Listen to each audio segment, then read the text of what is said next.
சரியான நேரத்தில் சரியான கதை.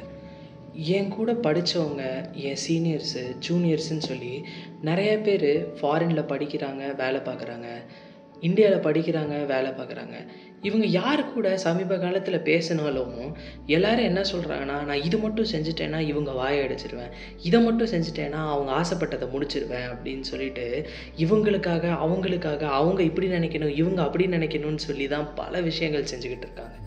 ஆனால் நமக்கு என்ன வேணும், நம்ம என்ன ஆசைப்படுறோன்னு நினச்சி நம்ம எப்போ செய்கிறோமோ அப்போ தான் நம்மளோட வாழ்க்கை ஆக்சுவலி நம்ம வாழவே ஆரம்பிச்சிருக்கோம். நான் சொல்கிறத நல்லா காது கொடுத்து கேளுங்க.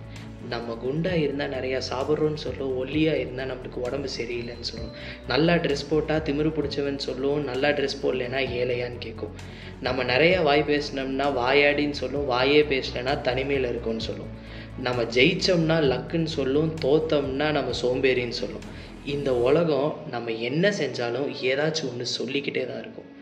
உங்கள் வாழ்க்கையை உங்களை சந்தோஷப்படுத்துறதுக்காக வாழுங்க, மித்தவனை சந்தோஷப்படுறதுக்காக வாழாதீங்க. எனக்கு உங்களுக்காக என்ன வேணும்னு இந்த வாழ்க்கையை வாழ்கிறீங்களோ அன்னைக்கு தான் உங்கள் வாழ்க்கையை ஆக்சுவலாக நீங்கள் வாழ்கிறீங்க. சரியான நேரத்தில் சரியான கதை. நாளைக்கு சந்திக்கலாம்.